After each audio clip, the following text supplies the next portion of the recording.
हरे कृष्णा। तो स्वागत है आप सबका मेरे चैनल हरि कथामृत में। दोस्तों, हम सब ने रामायण पढ़ी है। उसके अंदर किसका क्या कैरेक्टर था, क्या रोल था, वो भी हम सबको पता है।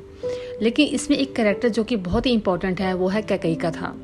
लेकिन उसके बारे में हम सबको ही शायद सच पता है कि कैकेयी ने राम को वनवास जाने के लिए क्यों कहा था। इसके पीछे भी एक कहानी है, तो शायद वो सबको नहीं पता। तो आज मैं आपको वो चीज़ बताती हूँ। तो शुरू करते हैं आज की कथा। अध्यात्म रामायण कहती है कि एक रात जब माता कैकेयी सोती है तो उसके स्वप्न में विप्र, धेनु, सुर, संत सब एक साथ हाथ जोड़कर आते हैं और उनसे कहते हैं कि हे माता कैकेयी, हम सब आपकी शरण में हैं। महाराजा दशरथ की बुद्धि तो जड़ हो गई है, तभी तो वो राम को राजा का पद दे रहे हैं। अगर प्रभु राजगद्दी पर बैठ गए तब उनके अवतार लेने का मूल कारण ही नष्ट हो जाएगा। माता, संपूर्ण पृथ्वी पर सिर्फ आप में ही यह साहस है कि आप राम से जुड़े अपयश का विष पी सकती हैं। कृपया प्रभु को जंगल भेज के सुलभ करिए और युगों युगों से जो लोग उद्धार होने की प्रतीक्षा में बैठे हैं उनका उद्धार कीजिए। त्रिलोक स्वामी का उद्देश्य भूलोक का राजा बनना नहीं है। अगर वनवास ना हुआ तो राम इस लोक के प्रभु ना हो पाएंगे माता। और ये कहते कहते देवतागण घुटनों पर आ गए। माता कैकेयी की आंखों से आंसू बहने लगे।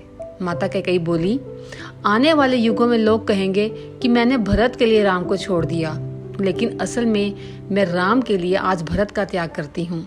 मुझे मालूम है कि इस निर्णय के बाद भरत मुझे कभी स्वीकार नहीं करेगा। दोस्तों, रामचरितमानस में भी कई जगहों पर इसका संकेत मिलता है।